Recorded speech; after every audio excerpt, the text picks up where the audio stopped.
able to feel confident and feel good about who I was when I felt like I was the chewing gum underneath somebody's shoe. Then I got to feel what that felt like, and I thought, wow, what could be better than this? And then I got to help other people feel confident by showing them how to look their best. And I thought, wow, how could it get any better than this? And then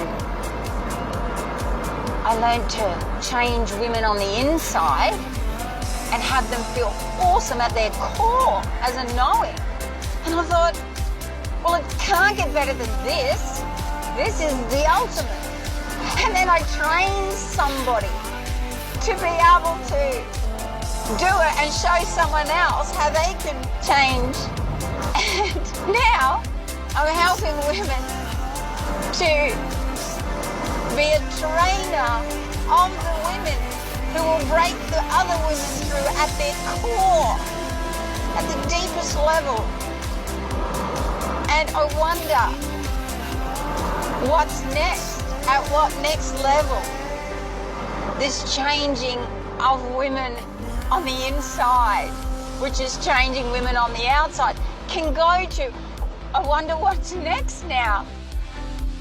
I don't believe, wow, I've arrived.